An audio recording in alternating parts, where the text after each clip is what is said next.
Hello and Happy New Year, and welcome to episode 124 of the Crate and Crowbar PC Gaming Podcast. I'm Marsh Davis, and I'm joined this evening by Tom Francis. Hello. And very special guest, an AI maven, Mike Cook. Hello. And you're not just an AI maven, you're also a proc gen maven, aren't you? Sure. And a coding wizard. Well, yes, those words. Someone has described me in those words before. It was you earlier today, but yeah, absolutely, yeah. And as an expert in these fields, how was 2015 for you? Was it a good year for AI in games? Was it a good year for proc gen in games? I think it was a good year for proc gen in games. I think games are increasingly unafraid to branch out a little bit when it comes to proc gen, I think. We should probably just mention that proc gen is procedural generation. We should. I make that all in academia, they just abbreviate it to PCG, and I just walk around all day just assuming people will know what that means. It's really bad. Extra confusing if you used to work at PC Gaming. No, I think it was a pretty good year, and I think developers, like I say, developers are branching out into new, tastier areas, tastier things to generate. So Ultima Ratio Regum, which I think has come up on the podcast. Oh, yeah. Before. Yeah. Graham's a big fan. Right. And so Mark Johnson, who I'm now delighted to say I'm actually working with, he's at the University of York doing research on a project called the DC Hub. And he's the developer of Ultima Ratio Regum. And that game does really nice stuff because it's generating things like cultural objects. Like I think he wants to generate languages and accents and stuff that you don't normally necessarily go to. It's not just more dungeons. It's things which are a bit harder to evaluate, and they have a bit more meaning to players, which is quite exciting. I think that kind of thing's quite cool. It generates like sigils and stuff, doesn't it? Sort of like individualized logos for all coats of arms for guilds, and those are all absurdly in depth. Yeah, and he's very good at balancing the trickery.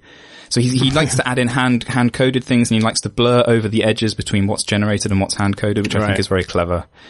So you begin to see the patterns in some parts of the game, and I think that tricks you into thinking that those same patterns are present elsewhere. And then when he throws in like a hand-generated ritual in a religion, you think, wow, this generator must be incredible. There's so much stuff. And of course it is incredible, but there's also, he's really helping you get over this problem that a lot of gamers have, where they've seen behind the curtain so many times that they can't unseen it now. I think he's helping push back against I should steal this idea.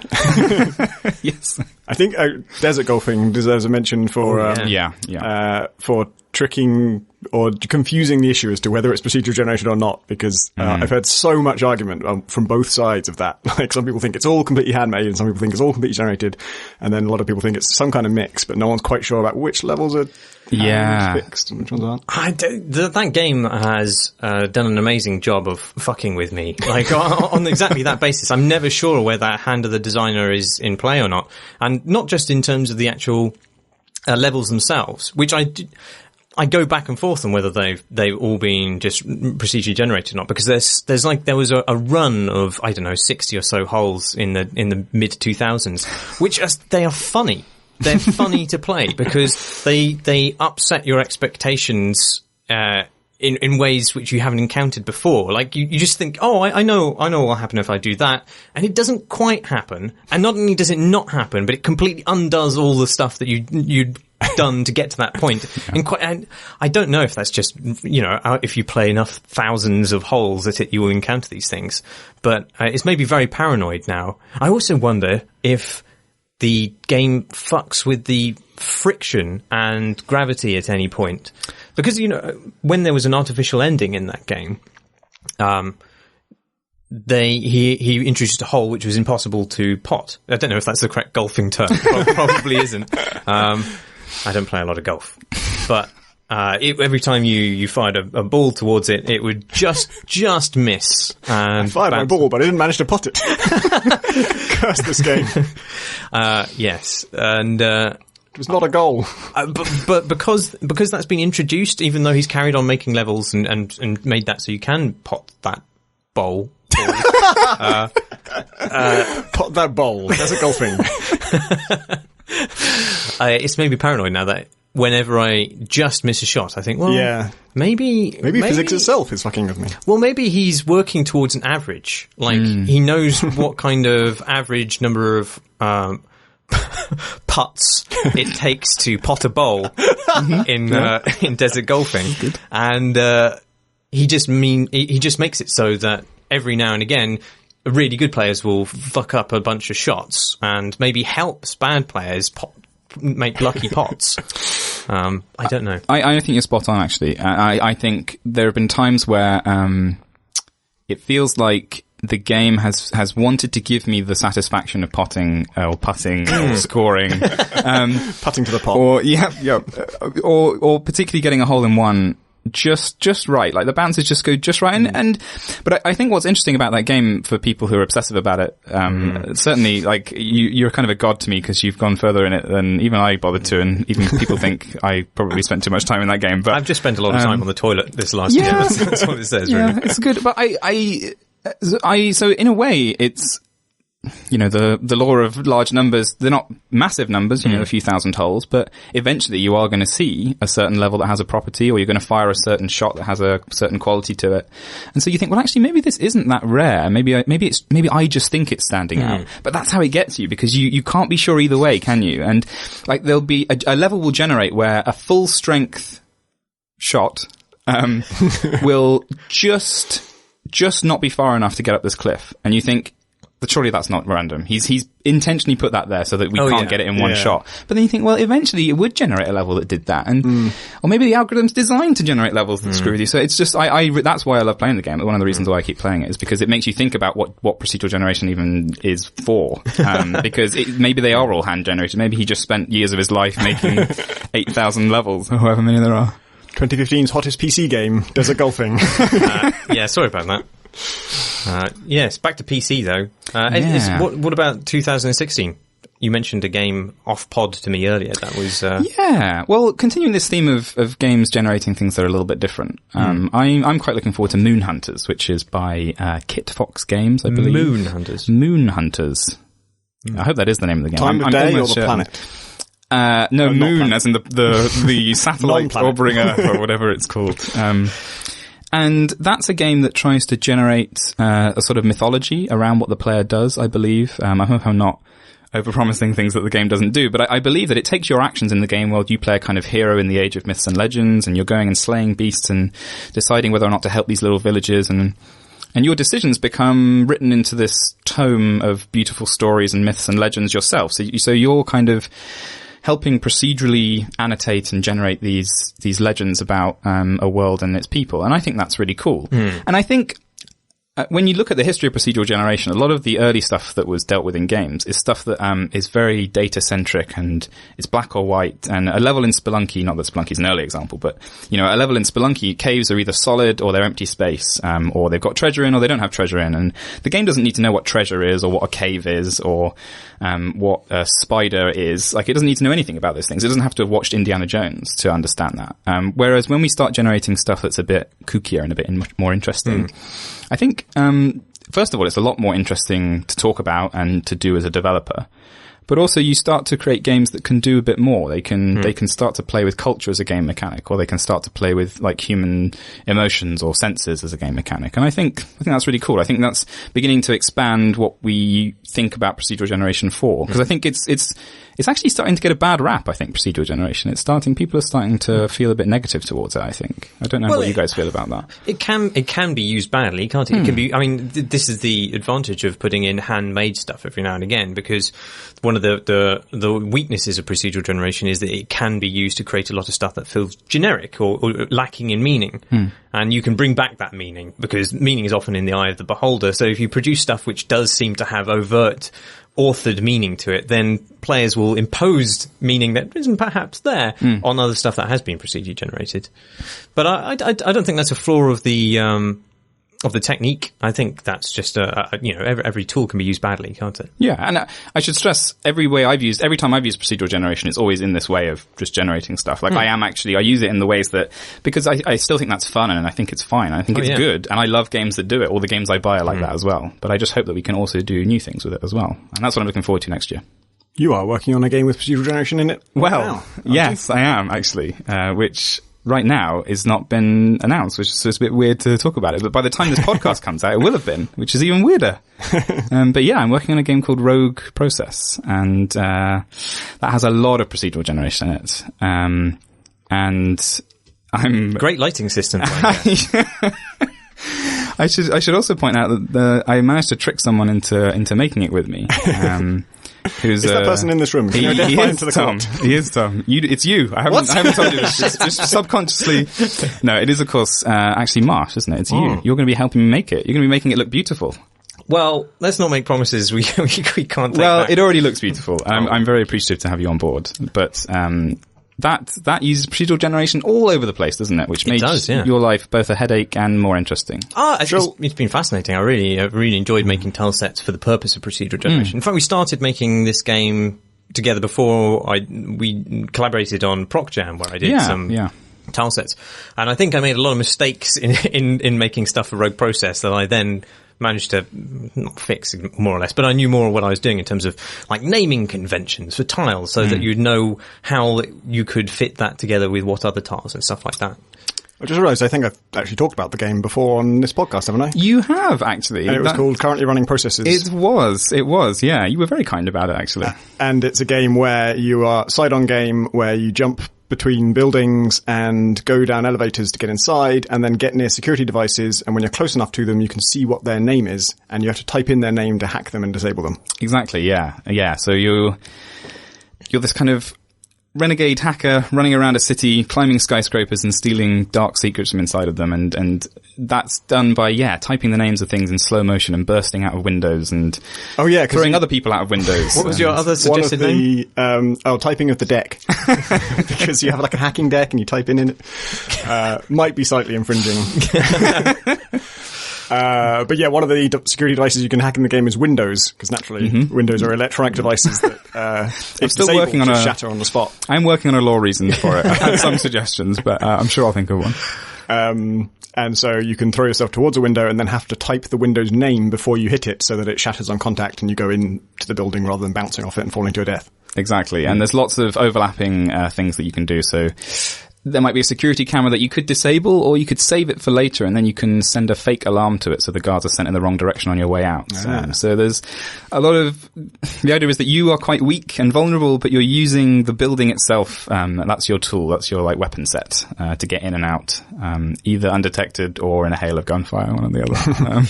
But almost everything in that game is going to be procedurally generated in some way. So the skyscrapers have their layouts generated. The corporations that own the building, their slogans, their logos will be procedurally generated. They'll follow you throughout the city. That's the thing I'm most excited about now, is the corporate logo generation. Yeah, it's going to be good fun. One of my plans for the game, I don't know, and this sort of ties into using procedural generation in a slightly different way, is that I'd like people to generate a set of corporations and then keep them for a few games and actually feel like there's something about them that they want to retain. Maybe they have a unique style in some way, or they defend their buildings in a particular way. I like how they don't lock their doors. Yeah, exactly, yeah. They leave all their valuables out overnight. I've always admired that about you. But I think... So that's, I think procedural generation is seen as throwaway, for instance, whereas I'd really like to generate something and then feel attached to it, feel like I didn't want to reset it again. Yeah, I've always thought there's a trick you could do where you procedurally generate content, but you limit it. So you make a game that just has 10 levels, and they are procedurally generated, but you don't tell anyone, and they're the same for everyone. And then you say, and in the first week I've got an expansion of 5 levels for you, and it's free for everyone. And the next week you say, I've got another expansion of 5 levels, just totally free for all players. And you just treat it as if it's handcrafted content so that it feels rarer and people take it more seriously. Right. But I mean, that's a funny idea, but I think there's something in that as well. And I think with heat signature, I don't know how much you want to talk about it on the podcast. I know you mention it from time to time. But as much as possible. Okay, the whole podcast will be just about heat signature if it's up to me. Well, I think that's what you've got to a certain extent. You're generating this galaxy with all these stations, and I think people will become attached to it and they'll play it for many sessions. It's not just to be thrown away, even though you can throw it away. You want people to feel like... There's a destroy galaxy button. I actually had to think about that because I just did the selection process for galaxies, and so I have to decide how many can you have. Because if I just give you one, then in order to try a new one, you've got to destroy the old one, which is a bit much. All your characters you've ever made will all be dead. Everything you've ever achieved will be undone. But if I give you infinite slots, then they feel kind of throwaway, and you would just keep generating, and, well, you might not, but you could just, keep generating new ones and just move from galaxy to galaxy, just kind of mess around. And I kind of want to communicate something about they're somewhat valuable. Yeah. A galaxy is somewhat valuable, I think. It's not unfair to say. But at the same time, you need a little bit of freedom so that you can, after you've tried it one way, you can try it another way and explore that without erasing your previous one. Yeah. I'm looking forward to that. Thanks. Yeah. But no, so I mean, so the day this podcast comes out, I'm going to be talking about this game, and I'm going to be working on it more regularly, and hopefully writing lots and lots about its procedural generation, and maybe streaming bits when I'm developing parts of it as well, because I've come up, there's been some cool problems I had to solve, and hopefully I can talk about them, even if they're not delicate cultural or sigils or poetry or anything like that. I still think they're pretty cool. So. I don't think the creation of corporate art is an important part of culture. I think. Yeah, absolutely. You could make a sort of almost satirical corporate logo generator where it's, just these absurdly primitive shapes. Like every corporation seems to think they want to be like a triangle with a square in it, and that symbolizes all of their values. There's just statues of that all over the building. Yeah. News then, eh? Yeah. Since our last podcast in December, both of the big VR companies have announced something. The Oculus opened pre-orders. I think that's new since our last podcast, isn't it? Yeah, I think so. And it's what, $500? Is it $500? I think it's £500. Yeah, I think it's $600 and £500, which is sort of especially brutal to us in the UK.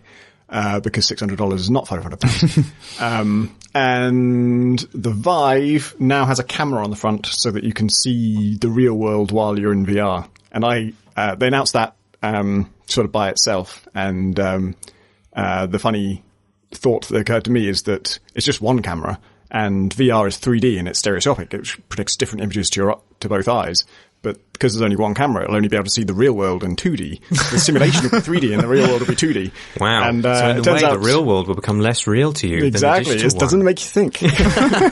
But I've seen videos of it since, and they've really embraced that idea. And the real world is not even, it's not displayed to you in like a sort of live feed. It's displayed like in outlines.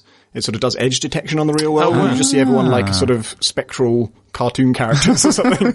They're really trying to stress that the real world is not that real. You don't want to go back to it. Just don't worry about it. But I'm very glad they're doing that. Not because I'm excited about like AR style real life integration, but because having used VR at various events, so for the Vive, you're standing up and your two controllers you're using are shown in the game world as well as the real world. And I talked before about how one of the first cool thing you notice about it is that you can just reach out in the real world and pick it up and know exactly where it is without being able to see the real world because it's so one-to-one. But if for anything else that you play with like a normal controller or a mouse and keyboard or anything, the second that controller is not in your hand, you don't know where anything is. And when I've used the Oculus, I've sit down and I just have to ask the person demoing it, can you just please put the controller exactly in my hands? Because I'm just completely a helpless baby. I can't do anything for myself at all. And in order to do anything for myself, I'd have to unstrap myself, take my headphones off, take my VR thing off, and it's huge and heavy. You've got to put it down somewhere. And to put it on needs both hands, so you've got to drop whatever you've then located. So just being able to see reality without having to switch out of it is a really big deal. What do we think about Oculus price? Do we have any opinions? It's high, but I kind of imagine that's to be expected, isn't it, really? I mean, the weird thing is, I was certain, absolutely certain, that the Vive's price had already been announced, and it was surprisingly low, so that might have just been a dream I had. I think long ago they said like $350 was what they're aiming for. Right. And then there was a news story where Palmer Luckey said, it's going to be north of $350 or something like that. Right. They warned that it would be more than that, but they hadn't really given an idea of how much more. Oh, no, I mean the Vive, sorry. Sorry. I thought the Vive had been, when it was first announced, I thought they'd given it a price point which was in the £200s range, which is obviously mental now, looking back at it. So I don't know. Yeah, I mean, I assume because it has lighthouses with it. Lighthouses are expensive things. Yeah. Well, it might be that they did give a ballpark price for the base unit, but weren't including all the other apparatus that might come with it. Well, actually, the Oculus price does not include motion controllers. It just includes like a 360, like a Xbox One controller for some reason. And yeah, you don't get I forget what they're called, but the Oculus has its own in-hand 3D controller type thing. I think those are the real, a big part of the real revolution is that just the input is going to be so different for these games that, we just watched a trailer for a game called Budget Cuts, which is a stealth game in VR where, you teleport around, you're basically using blink, but it's in the form of a gun where you fire it off. I guess it's a translocator from Unreal Tournament. Yeah, what a great way of getting around the fact that you don't want to be walking around your flat and bumping into things. I was already thinking, because that's with the Vive, you have a space that you can walk around in freely, but you can't, if you want to get out of that, the equivalent of that in-game space, you have to basically teleport. We'd already talked about how, like, Blink from Dishonored is the perfect mechanic for that, and sure enough, the first sort of interesting-looking stealth game we've seen for VR uses basically Blink. But something I'd never considered till I saw it in that trailer is, like, picking up a ragdoll body and putting it in a like locker freezer type thing is so fucking cool if you're doing that with your real hand, just gripping it and like it's, he kind of hurls it in and then slams the lid down on it, and there's something so tactile and physical about it and kind of inherently funny. Tactile corpse hiding. That's what you want. Yeah, I just wanted better, more sophisticated ways to interact with corpses. Do you feel like the teleportation mechanic means that you could be sat at a desk playing that? Are you kind of surprised that it's Vive? Well, there's a lot of stuff about like reaching around, I guess within a certain location. I think you teleport freely around, and then within that location you could sort of walk around and sort of go through drawers and then reach over to a computer and stuff like that. I can imagine it would lose something if you were sitting down. Yeah. There did seem to be a small amount of movement on foot in that trailer we just watched. I don't know. I'm not really bothered about the room movement stuff, since I probably won't necessarily be living in a room which will accommodate it. Like, I mean, this room probably isn't big enough to be marching around all over the place. No. Yeah, I wonder cat. I wonder how many games will use the 3D controllers but not be walk-aroundy games. Well, I imagine most, if they are cross-compatible with systems which don't have room movement. Yeah, I guess the room movement things have to be Vive exclusive and only work for people who have that space available to them, which even after the price comes down will be only a subset of people. Yeah. One of the interesting things about the Oculus price release I found was that suddenly lots of developers on Twitter who'd previously, like small indies who'd previously been kind of interested, were maybe wavering a little bit and expressing some concern about getting into it because they were worried about the potential audience that it would have, at least initially. Which I guess is a concern. I feel that way about any new technology anyway. Even before they announce the price, I always think, well, I'm not making a game for that because it'll have like 20 players. Same for like Ouya, and so many developers like jumped on that immediately because it was a cool new thing. And even given its huge success on Kickstarter, I couldn't help thinking it's not going to be, if it ever does get big, it won't be big like right away. It's going to be a long time before that marketplace is big enough to sustain, to live off. I forget what I was going to say. Oh yeah. I think to offset the shock of the price, Oculus also gave a free retail kit to anyone who backed them on Kickstarter at the level where you get a dev kit. So, back in the day when you backed it, I really you paid enough to get a dev kit to play around with. Now you also get the final hardware too, which is one of those things I hadn't really thought about you not getting that, but I guess that makes sense that you wouldn't. And I think that has, I think it's a good move because, who bought the dev kits? Developers. And, since they backed it, the Vive has been announced. And, although I think in public perception, Oculus is still the sort of default main thing that most people know about, amongst developers, because so many of them have tried the Vive, there's a much stronger pro Vive, contingent. And, if I had to summarize, I would say that generally the developer sentiment is that Vive is going to be the more interesting thing. But by just sort of giving all those people a free Oculus final kit, and now they're kind of by default in Oculus's camp and would have to consider spending a huge amount more money to, get into Vive stuff. What have you guys been playing? Mike? Well, I've been playing something which I feel, I don't know whether this was an early access thing or whether I just saw lots of it on Twitter, but I've been meaning to play it for quite some time, which is a game called Master Spy. Do you see any? There were lots of very attractive GIFs going around. Yeah. This guy in an invisibility coat. Yeah, a trench coat, no less.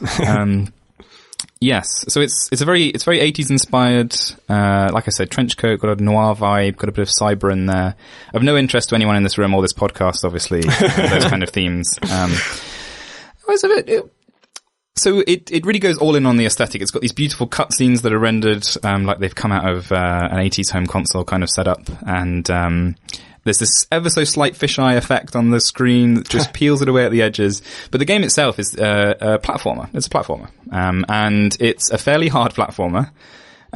You're sort of dodging and weaving through these security systems as you break into buildings to, usually to steal something, but often you don't really pay attention to that. You're just trying to get to the end of the next screen. What you're trying to steal is sort of inconsequential. So guards will look in a direction, and if you're in that direction and you're not cloaked, they'll grab you. But when your cloak's on, you move slower. And if you touch them, they'll still be aware of you. Huh. And then, it's sort of the complications escalate. So dogs can sense you even when you're cloaked, and they just charge straight at you. And some motion detectors don't care whether you're cloaked or not. They just care if you're moving. And so each screen is this sort of complicated layering of all these different elements. And as you look at them, you think, well, okay, I can move but not be visible here, and I can be visible but not move in these sections for only half of the time. And you're sort of mentally planning out this beautiful route through the level, and then you instantly fuck it up, obviously, anyway. And it's fun. It's got the kind of instant retry. There's not too much punishment to it. Although there is still this nagging feeling of, am I bad at this game, or is this level just absolute bullshit? Like, which one is it? And at some point, I will rage quit out of the game normally after a session, but I have fun up until that point. It's pretty good. I think one of the things that's made it worse for me is that this month was Awesome Games Done Quick. I don't know if either of you got a chance to watch much of that. Yeah.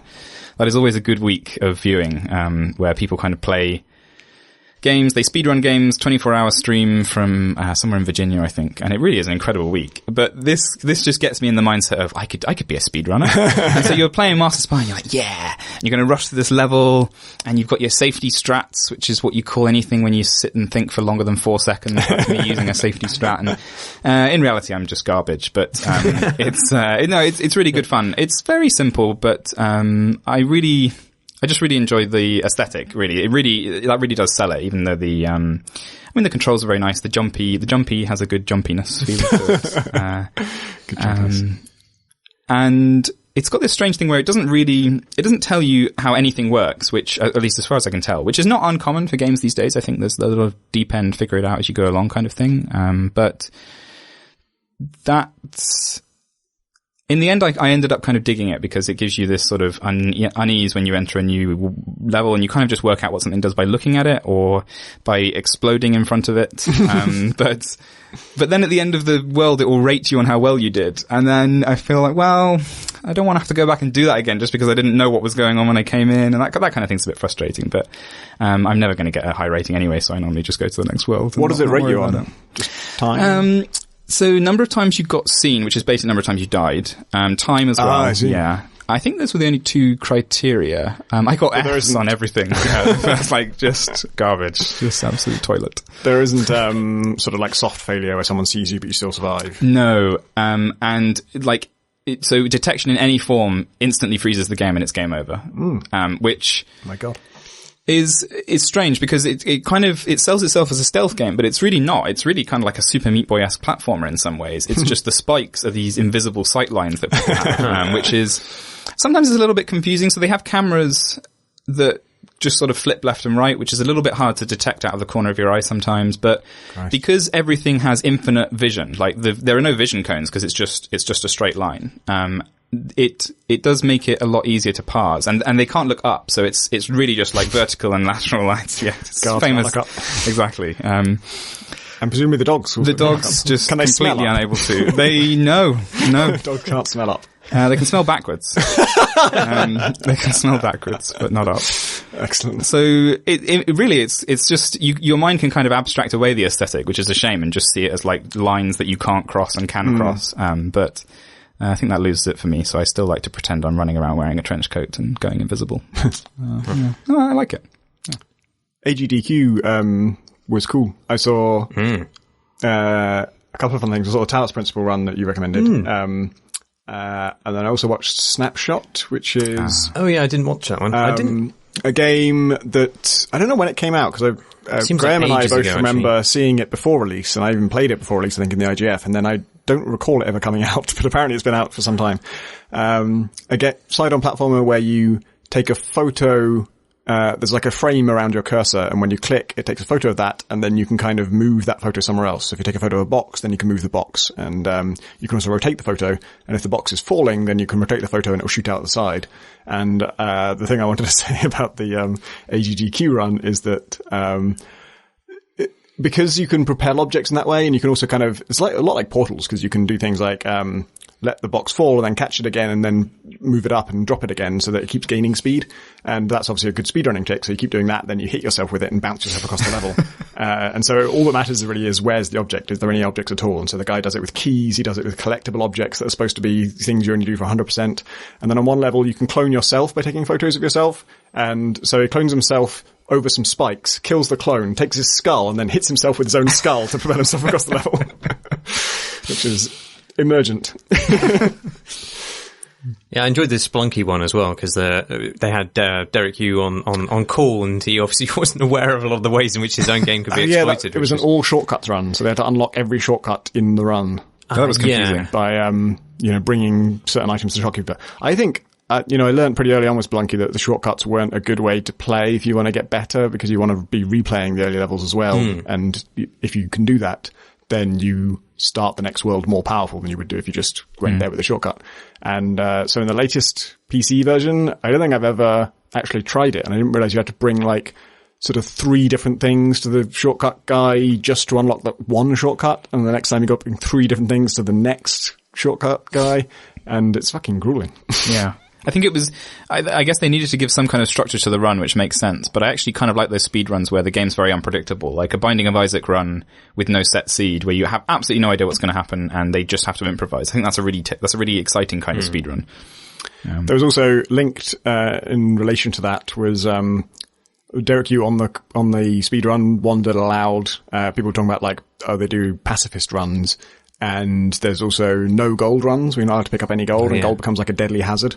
And so Derek, you wondered if anyone done a pacifist no gold run, and somebody has.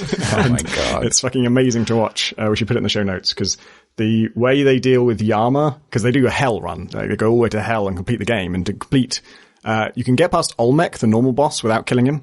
Or get to hell, at least from there. And, but then the final boss is like, you have to kill him before the door opens. So how do you kill someone non-violently? And the solution to that is surreal. And I think unintended by Derek, but he seems pleased with it. I don't think I've seen that what it is, or I don't know. Maybe we should leave that out as a spoiler. Yeah. We can just link the timestamp in the show notes, and then you can go straight to it. I did like I think you might have to correct me here, but I think, is it that you whip a stack of 3 gold bricks and it doubles in value, or something strange like that? And that you can also run across a 2 square gap if you whip backwards or something. Yeah, I think so. Yeah, backward whipping. Oh my god. All kinds of little quirks of physics that the experts have discovered. Yeah. You think you've run a game enough to know even little things like that, and you just haven't even started. Yeah. Whipping arrows out of the air is just second nature to them. They just do that reliably. You don't even need to wait or like bait an arrow trap out. You just always let the arrow trap shoot you and just whip the arrow out that way. Yeah, that was the first time I'd seen that done. I didn't know that was possible. That blew my mind. I've actually done it accidentally once. A bat came to me at the moment an arrow shot me, and I was trying to whip the bat, and I got the arrow. What have you been playing, Tom? I've been playing 2 things. One new and one old. And the new one is Kingdom. Not a terribly descriptive title. A very unusual type of game, because it's a side-on city builder, which I don't think I've ever seen one of those before. And so it looks almost like a platform like Rogue Legacy or something, and has very pixelated art, and is really beautiful. It's got wonderful parallaxing on the background as you walk along. You are either a princess or a prince on a horse. Actually a queen or a king, I think. And the whole ground is just completely flat, and all you can do is move left or right or drop a coin. Those are the only 3 commands in the whole game. And using that, you must build a town, and then a city, and defenses, and collect taxes from your peasants, and fight off hordes of monsters that come in from portals. And basically you walk around, and I think the first thing you come to is like a campfire. And certain things in the world have little sort of coin slots above them. And if you're near one of those and you hold down the coin button, you put the coins into the slots, and they are created. Or actually, I think maybe the first thing sort of creates a town automatically. You I don't know, conquer the fire. I don't know, use the fire to found a town in some sense. But then after that, when you put coins in, like there'll be a sort of pile of mud. And if you walk up to the pile of mud and put coins in its slot, that means you're ordering your people to build a wall there. It's all totally non-verbal, and it's all done through this coin interface. So it's all weird, you know, just you have to read the land to figure out what it's letting you do, and often you don't know. You just, there's a pile of mud and there's coin slots in it. You know you can put coins in slots, so you do it, and then eventually someone with a hammer comes along and builds a wall for you. And then you find out that like a pile of rocks will build a tower and a little weir type waterfall type thing. If you put coins in that, someone will come and build a mill, and then you learn if you buy a scythe, then your villagers can pick up the scythe and go and harvest corn and make money for you that way. Because of course the only resource is gold, so harvesting wheat just makes money, shooting rabbits makes money, chopping down trees makes money. To chop down trees, by the way, you have to put one coin in the tree, and then someone with a hammer comes along and cuts down the tree with their hammer somehow, and that causes the coin to come back out, so you get a refund for your tree coin. So it's like in some ways completely gamey and artificial because it's putting coins in slots, but then in presentation it's so natural and sort of organic and beautiful looking. It's pixel art, but it's also got sort of real-time dynamic lighting and beautiful effects on the pixels, and the like which things you can and can't build. There's a kind of limit to civilization. You know, initially it's just that campfire, and then you're allowed to build one thing either side of it, and then as you build more, the next day you'll be allowed to build a bit further out than that. Your civilization has to be established for a day, and then its borders kind of expand. But there's no border marker or dotted line or anything. You just have to sort of look. And I found that if there's kind of knotted brambles around stuff, that means it's part of the wilderness. And if the deer are kind of lurking around that area, that means that's wilderness too, and you haven't extended your civilization there yet. And you can sometimes just sort of like cut down a bunch of trees, and that will expand your empire. And other times building stuff is the way to do it. But that stuff is, you know, very organic and natural, and not clearly gamified. But then everything else is putting coins and stuff. And like to get new people for your village, you just like keep riding left or right. It's huge actual land. You can go really far in either direction, but past a certain point, you're just going deeper and deeper into the forest, and it gets darker and darker, and you're getting further from your village. And if your village is attacked while you're away, that might be bad.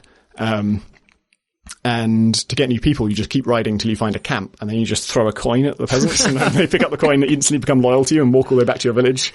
And then if you want them to become an archer, you just have to buy a bow from the bow seller, and he just puts it like at the front of his shop, and then eventually someone will wander by and pick it up, and then you've got a new archer. So it's all like totally hands off. You can't tell anyone to go anywhere. You can't give anyone direct orders. All you can do is just throw coins. They're very suggestible. Yeah. It's amazing because it's like, it's quite a cute and nice game in some ways, but then also you are just a sort of monarch on a horse who just throws money at people to solve every problem. Like, you literally throw money at all your problems. You there, have a coin, you fix this, you build that, come on.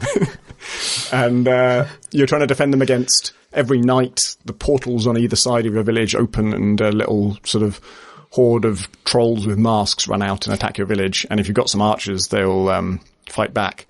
And it's got like a wonderful atmosphere to it. There's really, I think, very sophisticated sort of weather and day-night cycle. And it's to the point where I'm sort of excited to see the sunrise, because it'll be a unique scene. Like, it might be foggy and drizzling with a red glow of the sunrise, or it might be a bright, sunny, beautiful morning, or it's got way more kind of depth and variety to that than you expect from a kind of retro style game, which it otherwise looks like.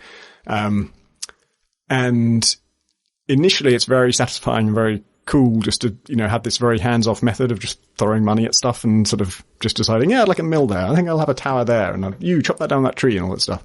And sort of sitting back and watching it happen, like in, you know, Prison Architect. Or, funnily enough, the game it reminds me of most is Rimmed Capsule, which is a top-down space station building game where You expand in Tetris-shaped pieces, and again, you have to you just tell people where you want things, and eventually they'll get around to doing it. And if you want people to defend, you have to just place some guns, and they'll pick up the guns, hopefully. And like Rimmed Capsule, it's exactly the same frustration, which is sometimes you really need specific people to do specific things, and it's life or death. The whole civilization will fall if this guy doesn't fucking move over there and shoot the guy! Come on! And so I played it twice. The first time through, I just didn't understand the rules about how death works, and so I was just running out to the sort of trolls who are running around. It's so singular in this one resource idea that you don't have any health either. So when someone hits you, they just take some money from you. And in fact, if someone's coming towards you and they're coming towards like one of your guys, and you say there's a farmer out front because he won't fucking move behind the archers because he's a fucking idiot. And there's a troll coming towards him, one way you can deal with that is run up to the troll and just throw some money at him. And if the troll picks up anything, he'll run back to his portal with it. So if he kills a villager, he'll take their tool and run back. And also no one can ever die. If someone is defeated by a troll, they drop whatever they're carrying, like a bow or a hammer or whatever, which defines their role. And the troll steals that and takes it back. And then they get back up and they sort of go back to being neutral. So you have to pay them again if you want them to work for you. Like, I don't want to work for you. I died last time I worked for you. So yeah, you can throw money at trolls to get rid of them. And that's also your hit points. Like, you just have a sack of money, and when they attack you, they take a coin from you, and once you run out of coins, they take your crown. And if they take your crown, something really kind of subtle but strange happens, which is they take the crown, and the camera follows the crown. And so your person on the horse is just left there, and you can't control them anymore. And I think maybe actually you can control them. The camera isn't focusing on them, or it just stays on the crown as they take it back to the portal. And once it's gone, it just says, with no crown, there is no queen. And the game ends. So you're playing as the crown all along. Which explains why the only currency is money, and you just throw money out. But yeah, so that was the first time I died. Then the second time I died, I'd sort of figured out that, you don't want to just build everything you can build. You maybe want to, skip. One of the problems I was having with my last empire is I built a tower right outside my base. And a tower is a thing that archers can man. And so an archer would go to the tower and sit in there. And as I expanded in that direction, I no longer need an archer there. I need an archer at the frontier where the actual trolls are attacking, because I've got farms there, I've got vulnerable things. And there would always be there'd always be an archer in the first tower. And I thought if I could just destroy that tower, that archer would have to go to the front and actually help defend the stuff I want to defend. But there's no way to tell anyone to move anywhere, and they'll just always, just waste their life in a tower that you wish you'd never built. So next time through, I tried to bear that in mind and thought, okay, this is the strategy of the game. You don't build those early towers. You try and build them as far out as possible so that the people kind of have to fill the right slots to some extent. And I actually left one side of my base just unexpanded, just defended it and didn't build out in that direction at all, and just built out all in one direction and was as scant as possible on defenses, and only built them when I really needed them and tried to hire more people. And then that worked for a time, sort of like 20 minutes, and then the waves of enemies just got so ridiculous that there was no way I could ever defend against them, and I lost again. And I'll probably never play it again. It was a beautiful, short experience, but I don't get the sense that I could ever do any better than that. It was just, Is there an endpoint? No, I think in fact, it tells you right at the start, every kingdom falls. It's just a question of how long you can last. But you've had that story now. Yeah. It was cool while it lasted, but I didn't get the sense that there was anything else I could do I'm sure there is advanced tactics and you can do better than that, and I know there's new waves of monsters and different weapons that your guys get, and someone built a catapult towards the end of my last game. But when I died, I didn't think, next time I'll do this to prevent that. I was just like, okay, this just happens sometimes because you can't control people.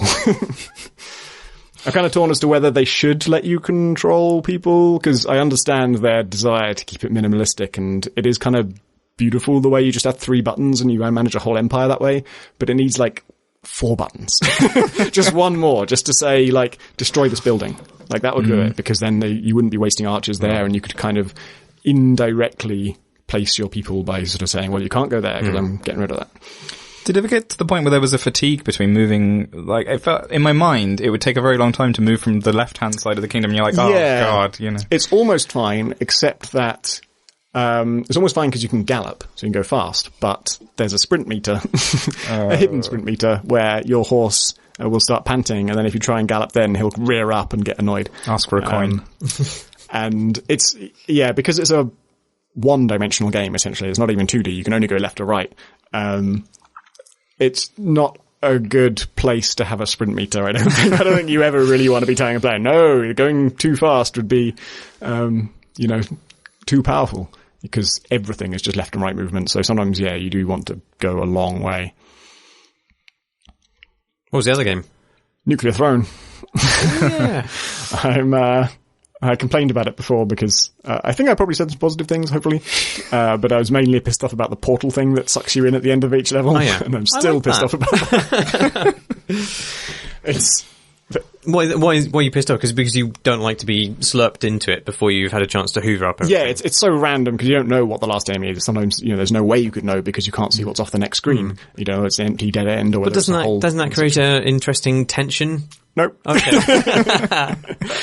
And it's just so maddening to see, a box with a new weapon in it and you can't get there because you've been sucked in already, or see a whole, canister of rads and just all these treasures. And the worst thing is you kill a boss and it drops some unique weapon you've never seen before and the portal just sucks you in and you can't get it. And it's just, oh, well, fuck it then.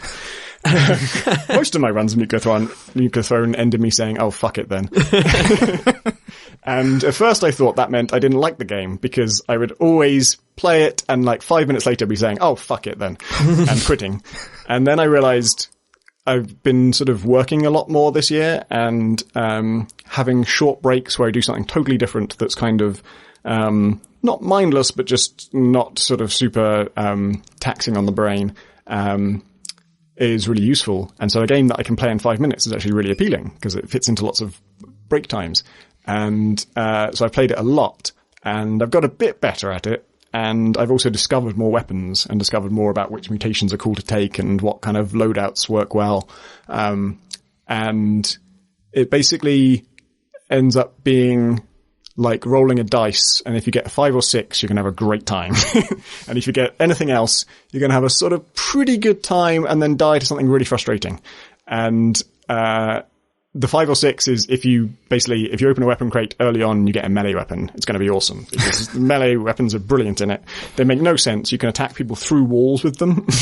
They can deflect bullets. And basically melee is just a totally different game. And, a really good one. And the guns are good too, but you have to get good guns.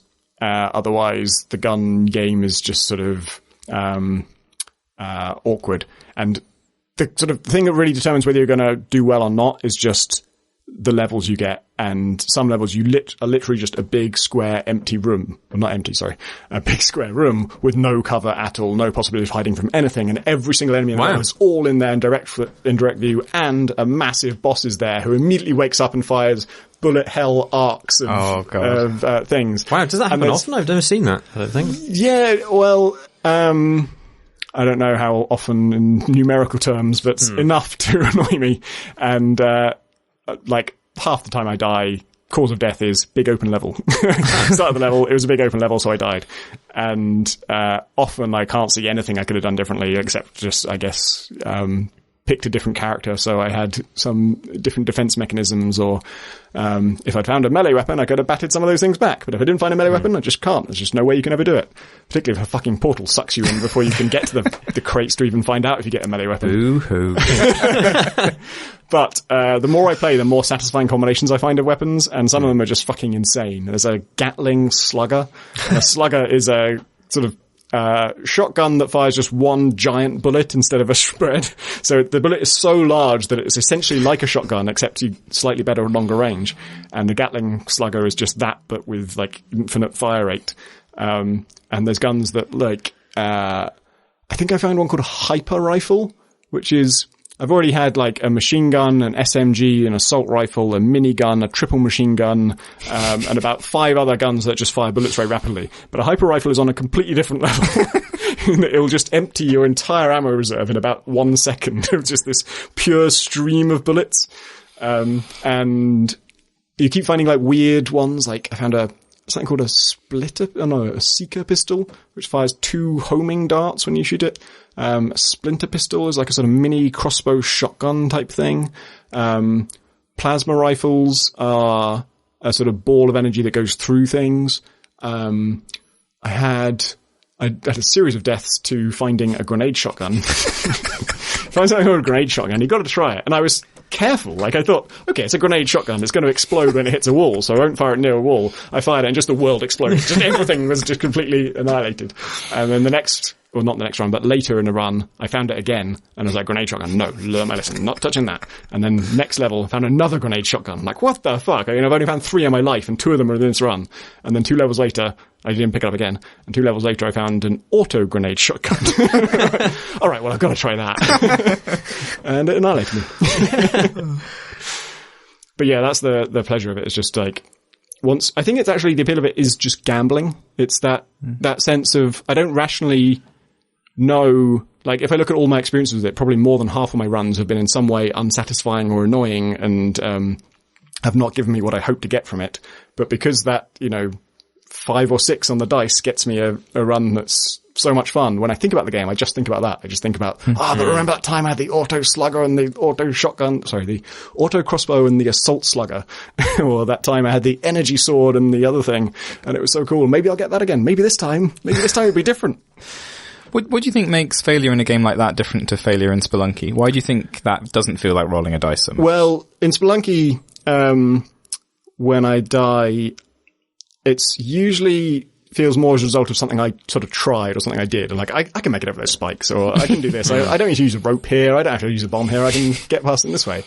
And if I do die to something that's kind of like, I'm just not good enough to do that, it's like a frog or a spider. And a common thing that you think when you die in Spelunky is fucking spiders or fucking frogs or fucking that. And I never say that I only say that about assassins in Nuclear Throne.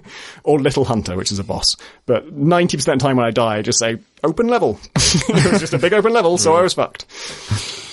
So it feels much more about just, there's so much more potential for a level to fuck you over just by its layout. And just the layout fucks you. And I don't think that's accidental. I think they probably know that some levels are harder than others. They're so random too. They're just like, some weapons just don't have a new weapon on them. Sorry, some levels don't have a new weapon on them. And some levels don't have a canister that gives you the XP that levels you up. Some levels just have like 6 enemies and that's it. And some levels, I've had a couple recently where it's just gone on and on and on. Just a massive chamber of things, and I mow down like 35 enemies, then there's another chamber, another 35 enemies, and then there's a third chamber of 35 enemies, and the next level will just be like a tiny chamber. So I think they know that the levels vary both in what the potential rewards are for them, how difficult they are, and all those things feel like they're just being combined randomly so that you can just get utterly fucked. You can have a level that's brutally difficult because it's open, but also just there aren't that many enemies in total, so there isn't that much XP you'll get from it even if you get through it, and so you lose a load of health, spend all your ammo, and have almost nothing to show for it, and then next level you're in a worse situation than you would have been otherwise. I guess that's just sort of the game they're making, and it apparently does not stop me from being completely addicted to it. How about you, Marsh?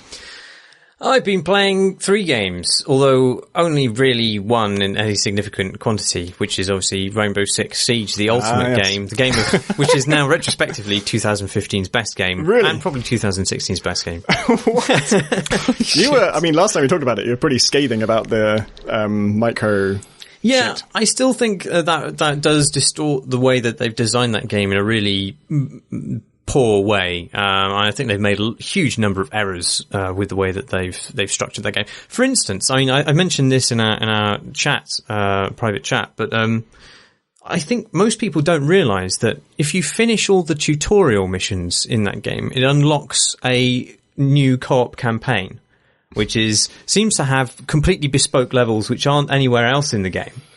And I joined a lobby because it's online, it's not online co-op, and it took ages it didn't find anybody, presumably because nobody knows that it's fucking there. Yep, and it's because those tutorial missions are really quite hard to complete and actually not that rewarding because the AI cheats and you're only allowed one particular operative to use, and sometimes some of the operatives aren't all that good. So, that's just a crazy error from the production perspective of how to release or advertise a game or what's even in your game. And there's loads of problems with that. Like the lobby system's a bit fucking rubbish, and it only tells you what game type you're playing for like 2 seconds, and then when you're choosing characters, you can't remember what it said, and so there's some characters there who can fire a cluster bomb into a room, which isn't ideal if there's a hostage in there that you want to protect. It's things like that. the way the game has been designed at a kind of more basic level than that is superb, and yet obviously they've layered on all this other stuff around it and framed it in a structure which doesn't best demonstrate its charms. But charms it certainly does have. And it is a mighty, mighty, mighty game, and I fucking love it now. And what's so crazy, I've played 50 hours of it, which I'm sure is, piffling in comparison to the amount of hours that younger, more virile people can put into such games these days. But I would expect to have a familiarity with it after 50 hours. Yeah. And yet still, I find myself lost in those levels. And part of that is due to my incompetence. But I also have quite a good spatial memory. And it just surprises me that very regularly I'm just turned around the wrong way, or I don't remember how one particular area of a level I'm familiar with connects with another area. It just demonstrates to you the kind of space and the amount of possibility that they have built into that game, and just how kind of unwieldy and huge that is, and how much there is to mine from it. I'm still discovering completely new strategies that never occurred to me previously. Like there's and ways of mixing up the different capabilities of the operators. There's one guy who can attach kind of electric cables to stuff to electrify them, which is, so you put that on a barricade, on a barricaded wall, and it makes it difficult for people to place thermal charges on the other side because they get electrocuted as they're doing it. But you can also combine this with the skill of another operator who gets to put down these portable barricades, these kind of shield wall things that they slam into the ground and then pull up to about, 4 feet in height or something. You can crouch behind them. Usually, you'd think that was a defensive thing, but you can actually use this to block doorways with it, pull it up to full height, and then get this other guy to electrify it. So if anybody tries to vault over it, they won't necessarily see that this little box of electric cables is behind it. They'll vault over it and electrocute themselves. Yeah, but there's lots of stuff like that. I'm still learning new ways of using the operators in different ways. It's a game with a huge amount of depth, and it's extremely beautifully thought out, I think, at that level of game by game gameplay, The other games I've been playing, I played a new MOBA called Warhammer 40,000 Dark Nexus Arena, which is obviously Games Workshop's attempt at a MOBA.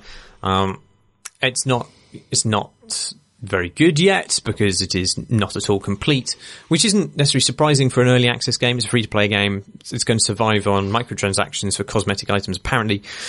But what's bizarre about the way that they've released it is that they've released it in a state you wouldn't expect. I mean, you'd forgive a lot of flaws in early access, like you'd forgive bugs, you'd forget, imbalances, and you'd forgive collision detection issues, and broken lobby systems, and all these things that it does have. But it also only has one game mode at the moment, which is a game mode where it's basically a team deathmatch, and whenever you kill opponents, you get souls from them, and then you can bank those souls, and the team which gets to 20 souls first wins. But if you kill somebody who has souls on their person before they bank them, you get those souls. Oh, yeah. Although sometimes that doesn't work. But the problem is with that, and the level that is available for you to play that in, is that it doesn't allow for any of the synergy between the character classes that you are familiar with in MOBAs. Like, MOBAs are built around, I mean, not exclusively, but generally, they have a lane pushing element to them. You're going down these lanes, which are otherwise locked in some kind of equilibrium with AI minions that are fighting against each other. You knock down towers, you break through these defenses, and it's a lot about kind of conquest of the environment. It's about, working to a strategy about where you place pressure on these defenses, and, where you back off and then move. But there's none of that in this. It's just team fights, the game. And the problem is that just doesn't work with a lot of the characters they have. Like the support classes, there's no point. There's no the matchmaking system, which I assume would normally match you with full teams, doesn't seem to work yet. So you can only go and play these drop in, drop out games, which means that you can't ever risk picking a support character, because you might be the only person on one team fighting against 3 other, assault class characters. And just, like, I mean, they seem to have thought about interesting skills for the characters to have, and it's more action oriented in interesting ways. It has more kind of skill shot element, but the game that they've chosen to release, at least in the form that they've chosen to release, just doesn't show off any of that stuff to any good effect. It seems it's, you know, a lot of games get released in early access too early, but I fear for a game, particularly actually one which is free to play in this genre, because you can't, like, I mean, it's one thing to release an unfinished game and expect people to pay for it, but there's a level of investment required in a game which is going to survive on cosmetic transactions, because you need to have full ownership over those characters. You need to have been invested in some way in that game. I don't think anybody can do that yet, because it's just not in a state where you could even predict what kind of game it's going to be. So, an error, I would say, on the part of the developers. And the third game, which I can recommend, is a game called Pony Island, which is a very, very strange game indeed, in which you play what appears to be an arcade cabinet of this terrible side-scrolling platformer, which has been possessed by the devil.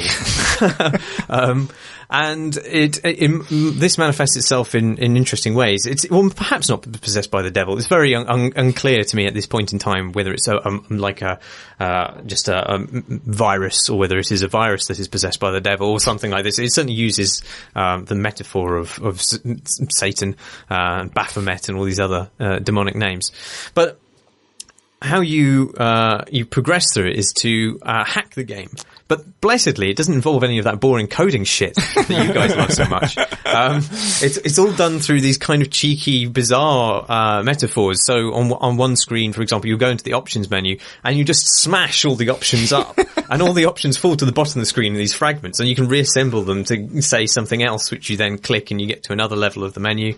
And there's other things that are kind of recurring thing as you click on these little glitches on the screen, and you go into this other, I don't know exactly what it would be. It looks like several columns of code, but the code actually, as it is written, is irrelevant. What happens is this key kind of drops down line by line through one column of code, and you can place kind of arrows to direct it, to shift it to another column of code, and it'll keep on dropping down, and maybe you'll put things in there which will reset it and move it back to the top again, and then move left and right, and it plays with this continuously. So at certain points you duel with demons who are at the same time as you moving these functions around. So as you place one to say move right, it'll take a function that you've previously placed and shift it somewhere else. But they do it with a pattern, so you can kind of begin to understand the pattern by which they try and sabotage you. So and then I was going to say I have a question about this, because I was playing this game and I got to one of those sections in which it was kind of turn-based, and I placed one thing and then the enemy places one thing. First one of those was super easy, and then the next one of those, certain slots that you can place these commands into are black, and that means when something goes in there, it's locked in forever. And so if the enemy puts one in there that screws your code, then the game's over, basically. Well, not the game's over, but you have to click the reset button and start the puzzle again.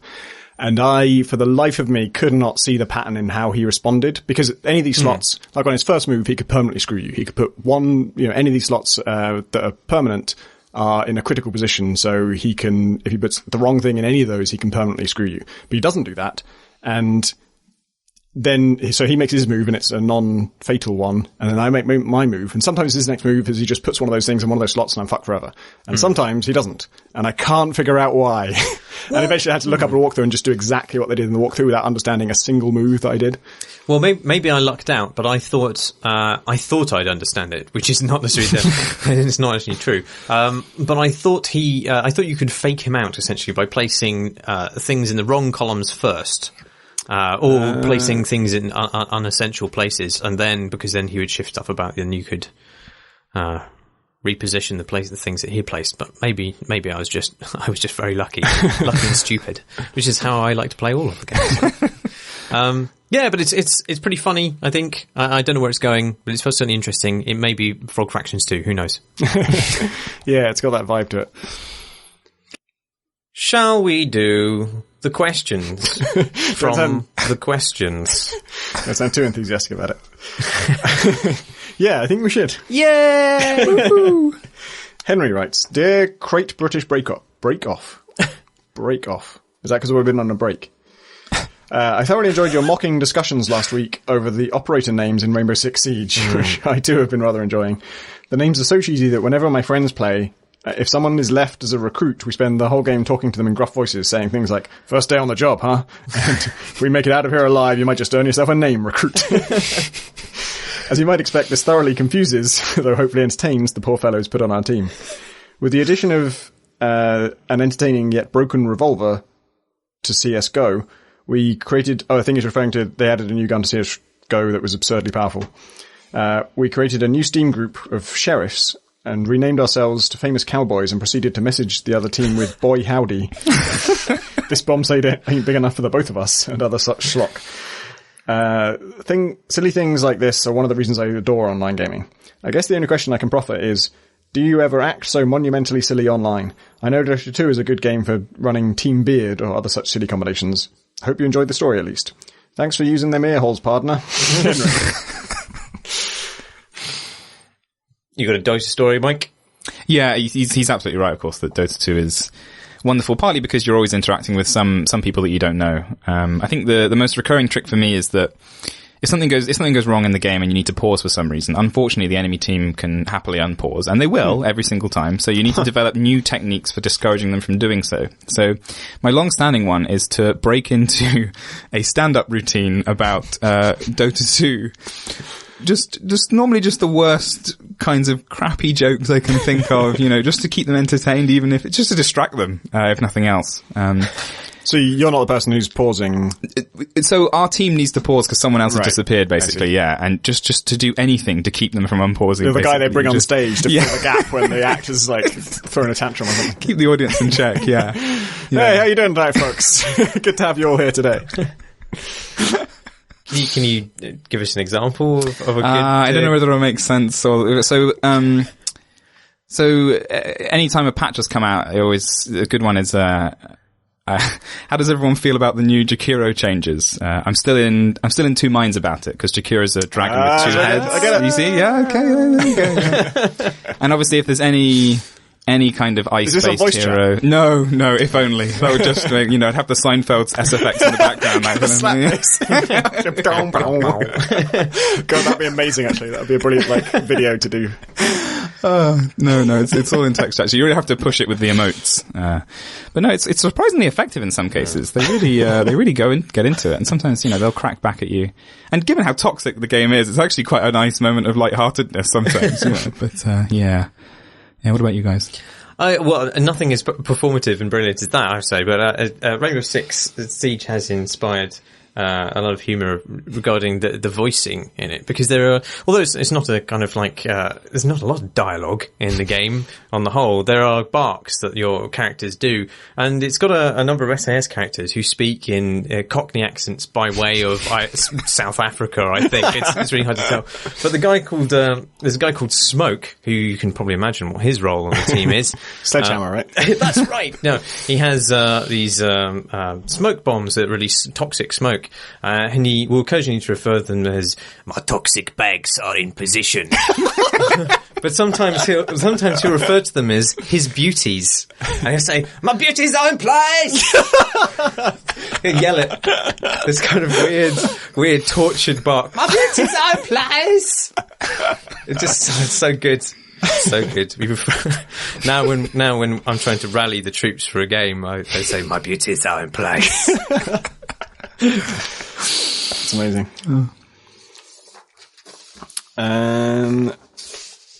Tom writes, hi there, small crate and faraway crowbars. I've been meaning to mail this question in for months, and the news that the Rift is about to go on pre-order has finally prompted me to get that done. I've not tried the Rift or the Vive. I almost called it the Valve. But I've had the money set aside to buy a VR headset once the Rift is announced. Seeing as you've tried them both, should I simply get the first headset that becomes commercially available, or is one of them clearly superior, and should I wait for that one? Thanks, guys. Tom. I wanted to read this one because I think I can pretty strongly say that the Vive is going to be worth waiting for. I think certainly I'm only going to get that. I'm not going to bother with Oculus, because there's nothing that Oculus can do that Vive can't, and there's something that Vive can do that Oculus can't, and it's quite a big thing. And are you not worried this might be a VHS Betamax sort of thing? I guess, yeah, it's gonna, as we said earlier, it's gonna have to be supported. Younger listeners will have no idea what that means. Betamax was a type of stone tablet onto which we carved early videos. I mean, it was before my time. I didn't know about Betamax, just to sort of make that clear. But it's Valve, so they're going to make something. They're going to make stuff. There's going to be, they've already shown a Portal demo using this thing. I'm sure they're going to do something like that, whether it's Portal or not. And so it's going to be, that's something you'll be left out of if you have an Oculus. It's going to be interesting to see how many games support both, because they're quite different. And particularly like, if the Oculus doesn't ship with those motion controllers, then that whole motion thing is now a special subset of VR. It's going to get quite complicated. But yeah, we don't know what the price is going to be. If it's like $1,200, then maybe not. But, if it's comparable price, then the Vive, I think, is going to be a much better option. I mean, I should also say I haven't used the latest Oculus. The last time I used it was quite a long time ago. But it's, one other thing is that motion sickness is more of a problem the less one-to-one the movement is, and that was the big thing that Valve were trying to solve with the lighthouses and tracking your movement with an external thing. Because if they can get that perfect, then motion sickness just goes away. That's basically all I know about that subject. Tony writes, hello, Crete and Nobar. Have you guys been able to catch any of the awesome games done quick clarity speedruns this year? Highlights have included the Spelunky stream with a designer and programmer talking to the runners, and Half-Life 2 without the crowbar were running at 150 miles per hour backwards. I actually didn't see that one. The Half-Life 2 runner hadn't actually played Half-Life 2 without speedrunning it until recently. Wow. Said he was surprised by how dark and horrible the world is when you're not whizzing past it. I quite like the idea of playing games in an unintended manner, and was wondering if any of you have done anything like that. I remember Tom Francis playing Galciv peacefully, and also remember it being called Plan B. I once got on Kotaku for completing the Titanfall campaign / radio play. What? Without firing a shot, and I still get angry. I still get angry YouTube comments about me stopping to smell the flowers. Yeah, my diary is called Plan B because I tried to play it peacefully. And that's not even really subverting the game, because that's one of the ways you can play the game. It's a 4X game, and they always allow you to work peacefully in that. I was trying to avoid war and just do cultural domination, but then I got far enough ahead that I could build the type of space station that can destroy suns. And so Plan B was destroy all the suns. Half-Life 2, I haven't seen this run, but I should. But it used to be that you could bunny hop in Half-Life 2, and it's a very old kind of exploit that's common to a lot of FPS games. But if you're, sprinting and running, there's something about the moment that you hit the ground that allows your speed to just keep building. And so as long as you're bunny hopping, as long as you keep jumping as soon as you hit the ground, you never lose your speed, and it gets faster and faster and faster. And then Valve noticed this and thought, okay, we've got to fix that bug. And so every time you jump, they would subtract a bit of your forward velocity away, so you wouldn't get that, bonus. But people noticed that actually it wasn't necessarily reducing your velocity, it was just a negative velocity in the direction you're looking. So if you turn around 180 degrees, not only does it not slow you down, now it accelerates you. So last I heard, I haven't seen this latest run, so I don't know if this is still true in the latest version, but the fastest way to play Half-Life 2 is to just turn around and do it all backwards, which is amazing. Do you guys, I mentioned the Talos Principle run, but we didn't really talk about it. It's really good, partly because it doesn't spoil anything about the actual puzzles, because really? He's just breaking those levels. I see. I actually avoided that run for that because I was worried about that. You do need to stop before the end, because there are story spoilers that are fairly inevitable. But it goes on for an hour, I think, or something like that, and it's kind of beautiful to watch him just bound around these levels and completely abuse all of the elements of actual puzzle design there. It's a good one for how it's sort of done as well. Like there's they vary in terms of like who is commentating on it, whether the runner talks or they don't, whether the developer is there or not. And in this case, the runner is just very good and very funny about very knowledgeable, but also good at explaining it to newcomers and explaining why things are difficult. And his there's also someone commentating in addition to him, and he's also a speedrunner of the game, so he knows all the tricks inside out as well, and so he can tell you, like, that thing that he just did is extremely difficult because every surface of this wall is extremely slippery. They basically explain at the start, like, all these, you get these laser redirectors and field jammers and other things, and they explain that, the game is about placing these in elaborate configurations in order to disable things in the right order to get to certain things, but we're going to use them to climb on so that we can get on top of walls. And that is the solution to almost every puzzle in the game. You can just put that in a certain place, and again, it's a sort of like something that's designed to prevent exploits, that when you put something down, it pushes you back from it a little bit, so that you can't sort of, default in an FPS is when you drop something, it goes in front of you, and the ability to put things ahead of you would be, in some way, lead you to break puzzles. So they push you back a little bit. And so if you put your back to a wall and drop something, then it squeezes you between the thing and the wall and shoots you upwards a little bit. And then if it's tree, turns out all of the trees are only solid up to the first 3 meters. So if you can get up to 3 meters, you can land on top of the tree whilst being inside the tree and then jump on top of one of the walls. And all the walls are, it's open air basically. So no walls go to the ceiling. So every wall can be got on top of. And once you're on top of the walls, you can just sort of bunny hop along them and jump from one wall to the other. It's nuts. I highly recommend the Shovel Knight run as well. I think both those, like all the runs that they've done of that game at AGDQ and SDGQ in the summer have been really good. One thing they noted this year is how many indie developers are slowly taking into account the speedrunning community when they design their games.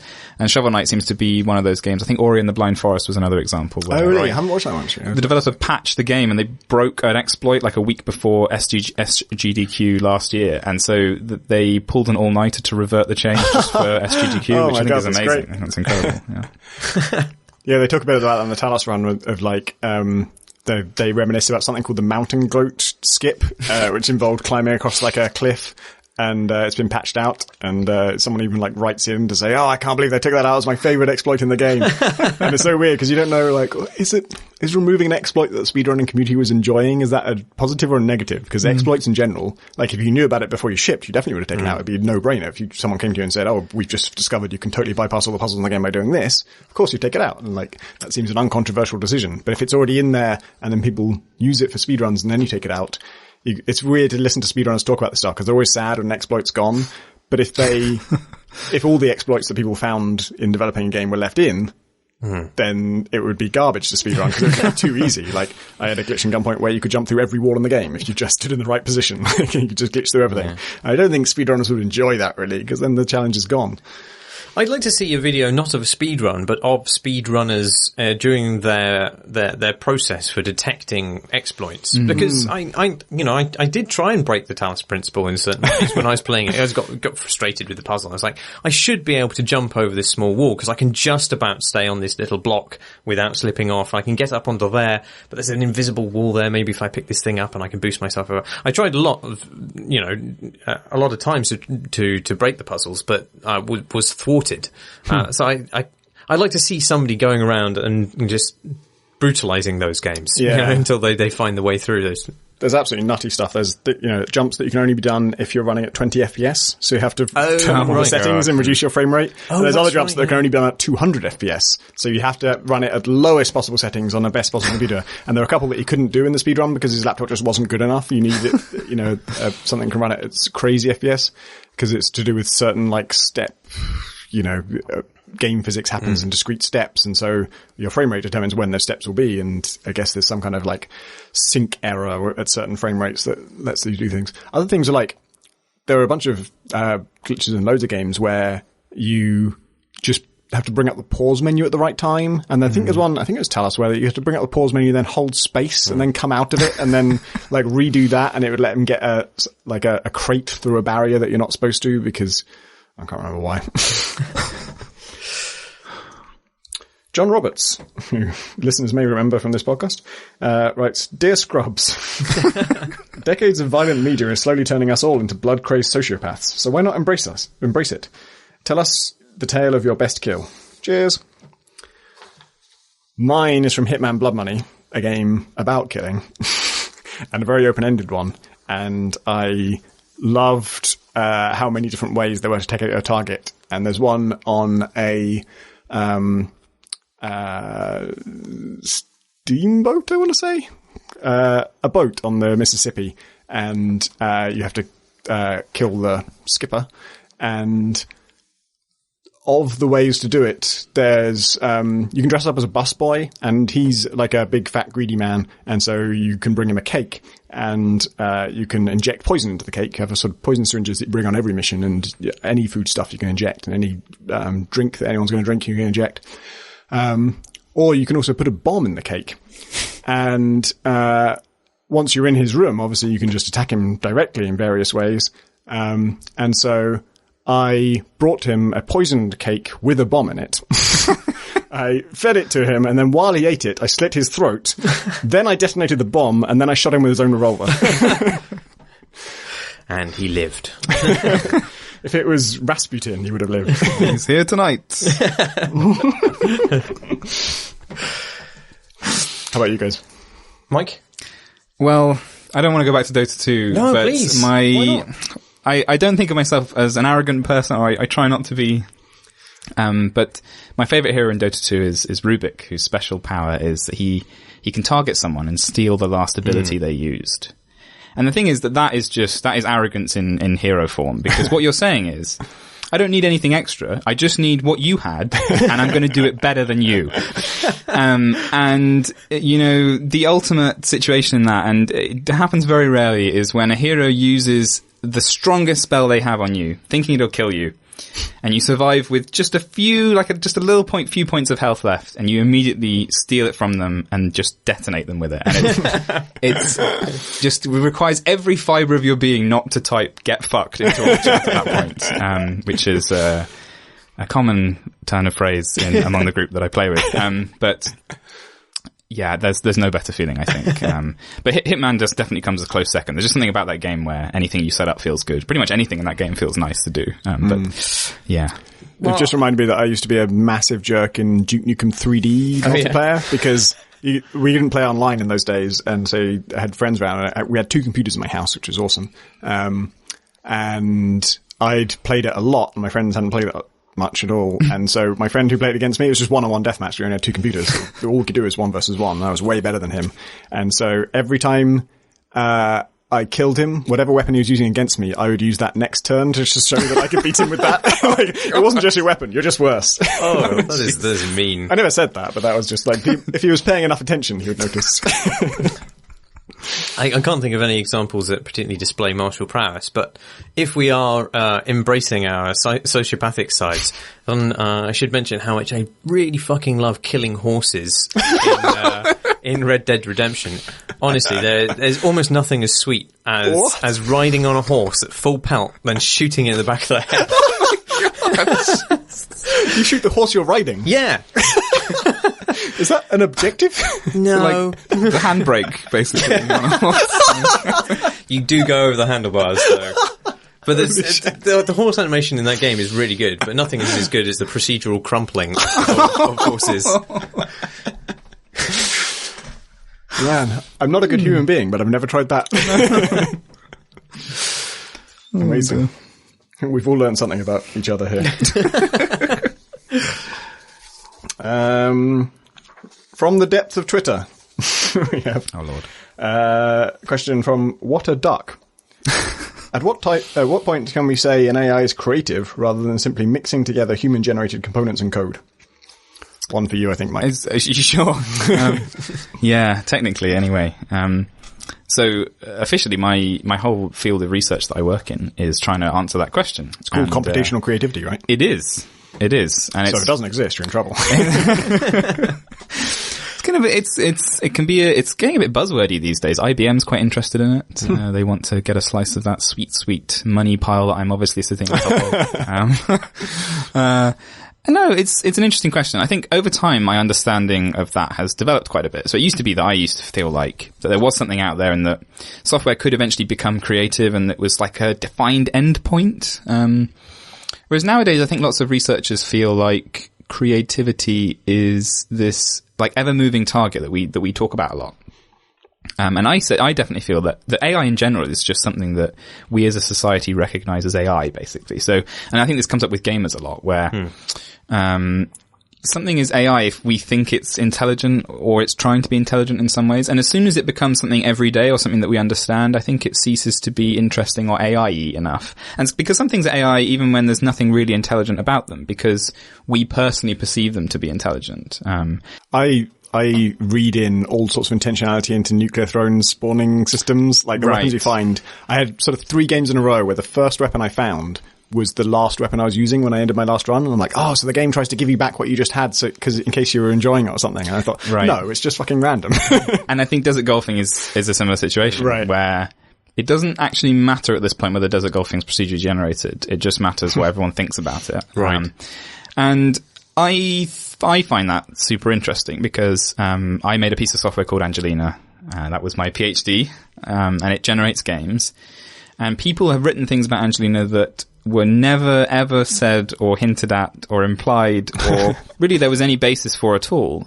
But they just felt like it was there, and they decided it was AI. And nowadays, people are much less impressed by Angelina, and in the future it will continue. And I imagine in 15 years' time, people will be like, why did anyone ever think this was interesting? And because over time, our understanding just changes, and our expectations for what is good AI shifts.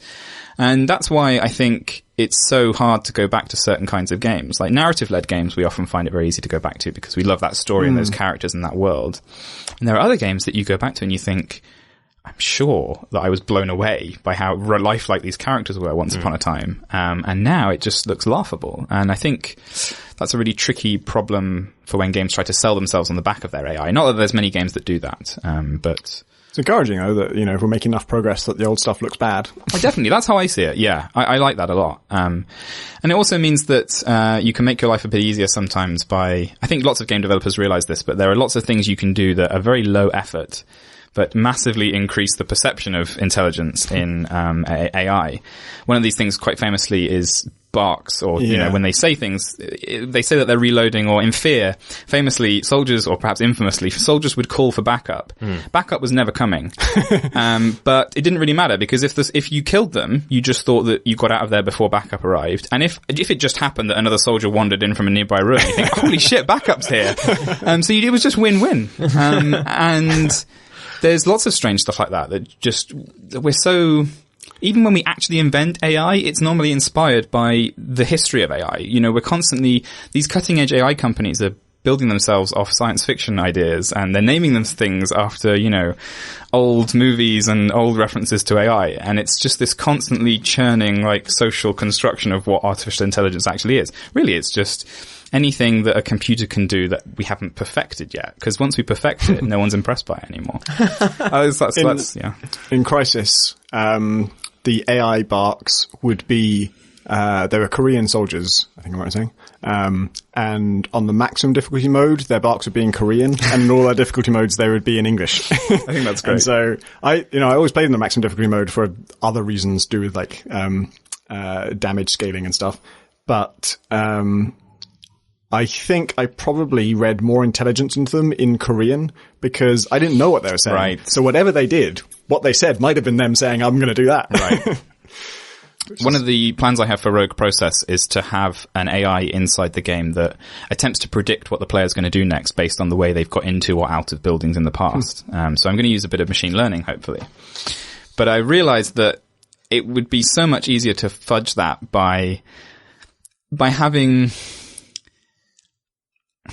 guesswork, basically. Like, learning is actually less effective, because if you could accurately predict what the player was going to do, you wouldn't want to do it anyway. You'd want there to be some variance, because if, you know, in the best case, it would just be unplayable. So you might as well have a system that is designed to fuck up half of the time, at least, because that's going to make the player feel cleverer in the end anyway. It's, a really interesting example is Infested Planet.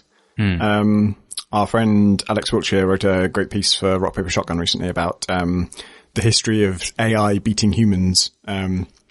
Wait, this is a completely separate piece I'm thinking of. He did write that piece, and that's interesting and relevant. But the piece I'm thinking of is a thing specific about Infested Planet, and it has a mechanical mutation where the enemy, sort of, the idea behind it was the enemy would adapt to your tactics. So if you use minigun guys a lot, then they deploy the mutation that is effective against minigun guys so that you have to vary your tactics. But the first thing the developer tried was, actually observing what the player does and countering it is a bit more code than I'm ready for. So I'm just going to initially just make them change in a random way. Every time you destroy a hive, they develop a new mutation and we just pick a random one. And, that worked great. And then eventually he got, enough, time and knowledge and confidence to actually make the reactive system. And it was just brutally difficult. It was just horrible to play against. And so he ended up only using it in the last level. So the game can intelligently counteract everything you do, but it doesn't until the very last level of the game because it's such bullshit to play against. And random is just like, random works because it does make you vary your tactics, because whatever they've changed to, it's going to affect in some way what's effective and what isn't. If you really like your strategy and it's not totally countered by what they've done, then you can carry on with it. But then every now and then you will have to change. And, pure random can be better than intelligent. It's funny, we talk about how we want our AI to be better and why isn't AI getting better, and we don't actually want it to be better in that sense. What we want are things that are quite hard to define, like that feeling of screwing someone over in a game of Rainbow Six, like a real human being on the other end of the game. That's what we want, really. We don't want an Ubermensch that just destroys you as soon as you try and play a game, It's the AI isn't the zombies, the AI is the director, isn't it? Right. Yeah. I think in multiplayer games as well, you could make an AI that, passed a Turing test for a given multiplayer game where you couldn't tell that it wasn't a player, and it still wouldn't be as good as playing against players if you knew it was AI. If you tell the player that it's AI, then killing them isn't as satisfying, losing to them isn't as personal, and you think you see patterns where maybe there aren't patterns, and all that stuff. You're not going to try and tell it jokes during a pause session. You're not going to, it's not as meaningful when you use their ability against them because that they don't really care. Yeah, exactly. We have an extra set of emails to contend with this month because obviously last month we video recorded our podcast with an actual camera in which you can see our faces. And at a certain point during our recording, I drew a penis on a piece of paper, and we have this festive competition to select the exact timestamp at which this occurred. A spot the jingle balls competition, if you will. I got my whole family to do it at Christmas. Did you? Family fun, that's what it is. So Ruth wrote in with 5 different guesses. She says, I realise that this counts as multiple guesses, but I really want to win. Fortunately, none of them were correct. And you also sort of cheated. I like that justification. I know I'm cheating here, but I really want to win, so it's okay. I think person on the internet guessed 2 different timestamps, and he's sort of right, because I think that's when I first started drawing the cock. But it was not complete until later, so I think that probably doesn't count either. So what do they have to say? The exact start and end time of the cock drawing? Well, I think the completion. This is the thing. We didn't specify completion, but I think that's what was implied, implicit. Connie also made a guess, but chose a much later point in the podcast than he actually could. Chronotherm got it right at 23 and 16 seconds in the video. He knows this because Chris and Marsh lock eyes after Marsh does some doodling. I think that's the time. I will have to check with Chris. We have it officially ratified, but I think Chronotherm has won Spot the Jingle Balls competition 2015. Wow. What a turnout. What drama. And that's all the balls that we have time for this evening. If you'd like to send us more questions, you can do so by emailing us at questions@creatingcrowbar.com, or you can go to our forums at creatingcrowbar.com/forum, or join our Discord channel, the link for which can be found in the sidebar at creatingcrowbar.com, or you can tweet us individually at creatingcrowbar. Wait, that's... No, hang on. Yes, that's the opposite of individually. You can tweet at us at Creating Crowbar, or you can tweet us individually. That is how I meant to say it. What are you, Marsh? I'm Marsh Davis, Davies. I'm at Pentadact, Pentact. I'm at MTRC, that's MTRC. But how do you spell it? That's nobody! Did that solo this time.